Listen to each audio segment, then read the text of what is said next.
All right, so Steven just paid for my Uber to come out. We're gonna, whoa, that's fancy. We're gonna go do some night city shooting. Yeah.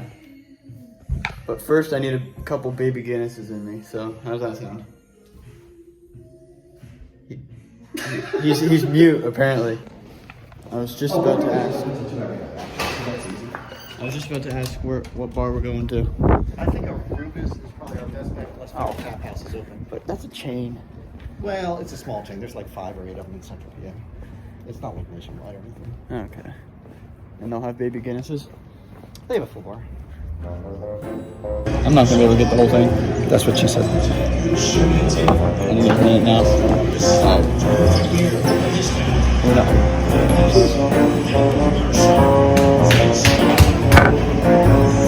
You did it. Easy. Professional.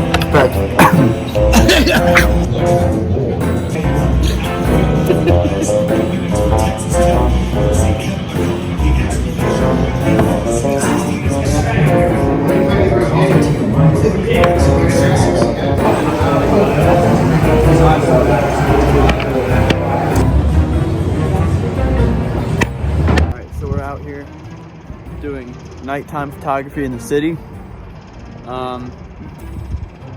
Let's talk about long exposure.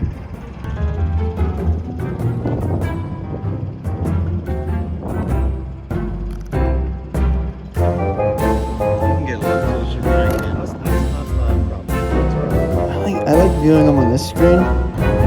Does your camera not flash if it's overexposed? So mine, if no. they were too bright, it flashes. That Can would, you zoom in? that Not would be zoom helpful. in. Can you enhance your preview to just look at the? Yeah. Can you magnify the preview and look at the middle part? Yes, there. That one like much better. Now your comments are. Yep. Okay, so Steven and also Peter McKinnon have taught me just about everything I know about photography. So I'm gonna let Steven explain long exposures and how shutter speed, at least in this context at night, works. If you wanna come over this way to do it. Well, sure. I'm so demanding. At night, it's important to allow your camera to capture a lot of light, and you have a few different options for doing this. First, you can open your aperture to its widest to allow the most light in. Many lenses, especially kit lenses or beginner lenses, don't have a very wide aperture, so they don't have the ability to let in a lot of light. So then you're forced to choose one of the other two options, which is increasing your ISO. And ISO is an artificial way to amplify the light signal. The problem is this amplification introduces noise, which is dark and light pixels that don't really appear in the scene. So that's not desirable. And then your third option, and probably your best option at night, is to hold the shutter open for a longer time to decrease your shutter speed. The challenge here is you can't have any movement, because if your shutter's open for a long time and there's movement, that's going to cause blur. So you need to hold the camera perfectly still, or better yet, put it on a tripod or rest it on a solid surface. So those are the basics of night photography. Back to you, Nate. I wasn't listening, but I'm sure he explained it perfectly. What are you trying to get? Fulton Bank? I had image stabilization on the tripod, or when it was sitting on the concrete. That's not a good idea. So I'm going to take this capital shot one more time. I'm gonna try to get a long exposure of out this way, maybe. Ooh, or maybe out this way. Somehow, I'll figure it out. So, I've got. Let me just double check. Yeah, I've got a strap around my wrist, but I can still, if I turn the camera on quick, set it here and let go when I hit the shutter. So, hang on. When I'm shooting with long exposures, give me a second, god damn it. What I like to do is shoot with a 2-second timer, because even if you have the camera on a tripod, or like I have it just sitting on the concrete here, when you press the shutter button, the camera could still shake when you do that, and as soon as the shutter opens, it captures that movement. So, I don't know why I'm shooting at 125. Because you're a little bitch. Oh, welcome back. So I'm gonna decrease that. I'm gonna go for a second and 6 whatever milliseconds. Just focus it right there, because why not? And see how that turns out.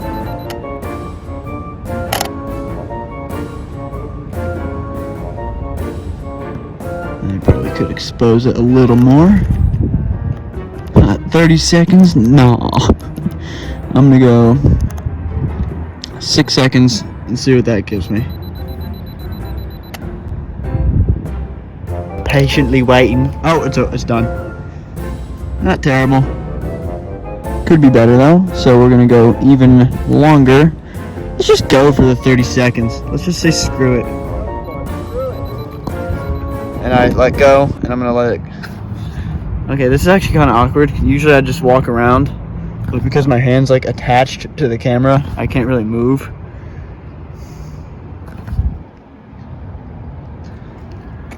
I'm stuck here for 30 seconds.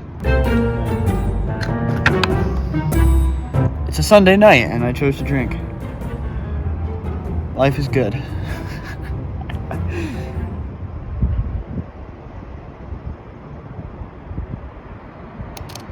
Camera's done. That's not terrible. That looks like daytime. What are you getting over here? Cityscapes. Fancy. What do you think of these? Is that over here? Yeah. How did you do that? This way. How do you put it down? I wasn't putting. Oh, I wasn't putting it down. How did you? It's just sitting flat. That's the concrete thing. I probably could have thought about that a little better. And another 30 seconds. You did a 30-second exposure. Yeah. Holy shit, dude. Is that wrong? No. That's just odd. What aperture are you at? 2.8. Wow. ISO 100. Like a boss. That's just a long exposure. Why is your exposure so long? That's what I don't understand.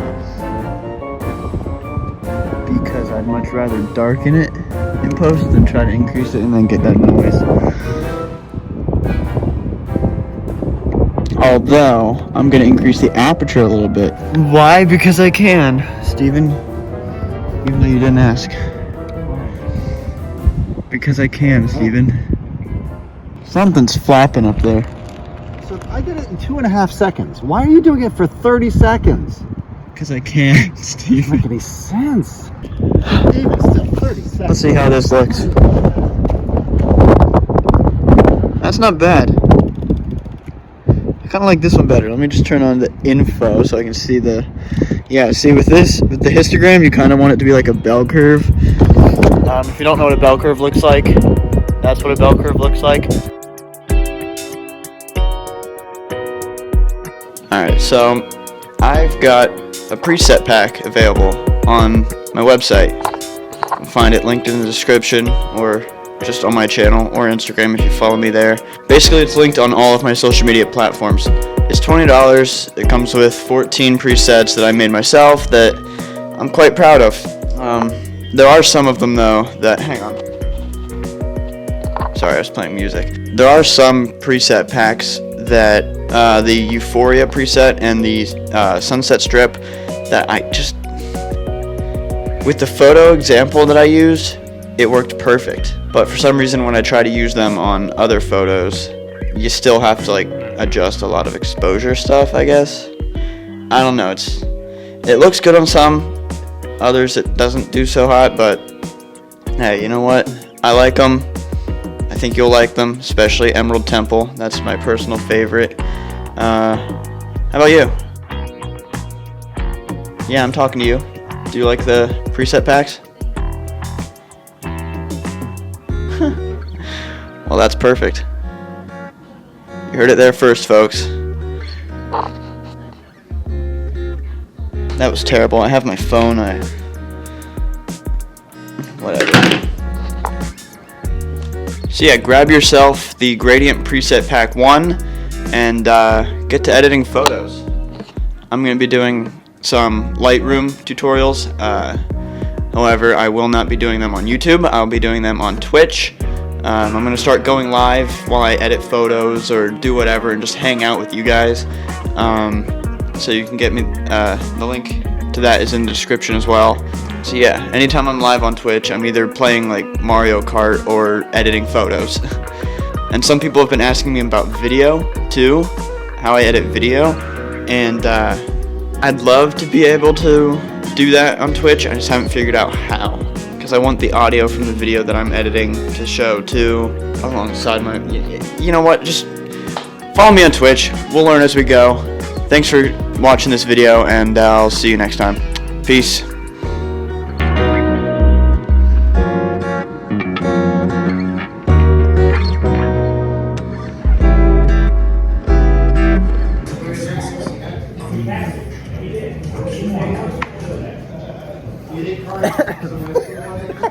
Shut up.